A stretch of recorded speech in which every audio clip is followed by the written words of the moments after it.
Bonjour à tous. Aujourd'hui, j'aimerais bien qu'on discute des dieux, des déesses et de comment on choisit à quel dieu nous allons nous dévouer.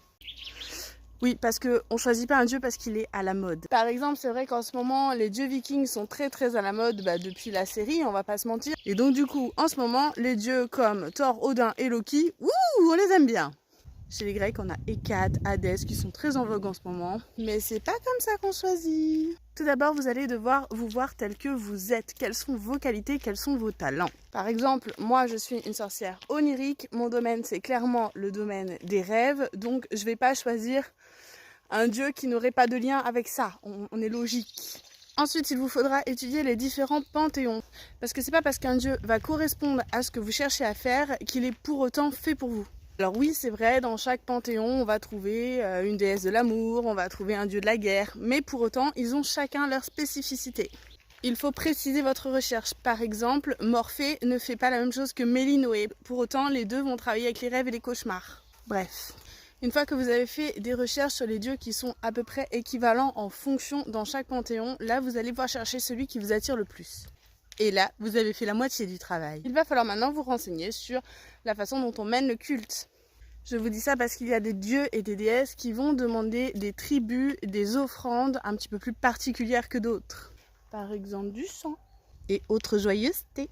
D'où l'importance de bien se renseigner parce qu'en réalité, si vous décidez de déclencher un culte pour une divinité que vous êtes mal renseigné, donc dans le meilleur des cas, elle va vous snober, dans le pire des cas, elle va chercher à vous punir.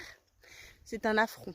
Il y en a qui vont vous demander pour service rendu un culte à vie. C'est le cas de la Santa Muerte par exemple. Alors bien sûr, tout ça dépend de ce que vous cherchez à obtenir et du prix que vous voulez y mettre. Comment fait-on une dévotion du coup?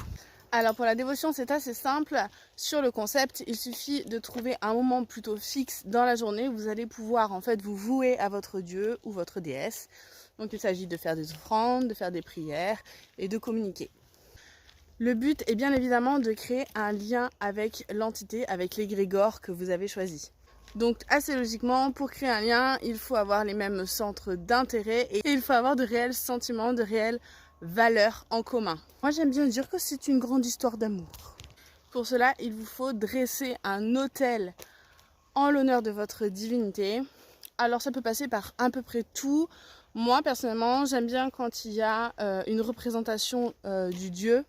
Parce que moi je travaille principalement avec des dieux, donc ou bien des figurines ou bien des portraits. Après concrètement c'est difficile pour moi de vous expliquer exactement ce qu'il faut faire puisqu'en fait ça dépend de chaque divinité. Sur votre autel, en plus des offrandes, vous pouvez très bien disposer des objets qui vont rappeler la divinité et son univers. Par exemple, si vous choisissez de travailler avec Poséidon, qui est donc le dieu de la mer et des océans, vous allez pouvoir utiliser par exemple les coquillages. C'est logique! Tout en gardant bien en mémoire, bien sûr, que le dieu ou la déesse n'est absolument pas obligé de vous accepter comme dévot. Soyez donc très attentifs à tous les signes qui pourraient être une réponse de la part de votre divinité.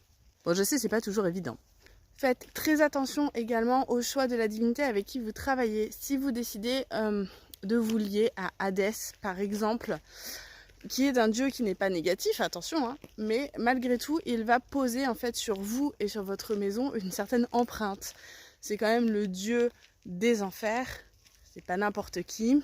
Donc c'est vrai que il faut se dire que l'entité qu'on va choisir, l'égrégore qu'on va choisir, va impacter notre personne et nos vies quand même. Donc on choisit pas un démon au hasard pour faire cool. Moi je dis ça. Et il vous faudra bien sûr l'honorer au moment des fêtes qui lui correspondent. De la façon qu'il convient. Si vous avez des questions sur ce sujet, n'hésitez pas à me les poser en commentaire et abonnez-vous. Ciao ciao.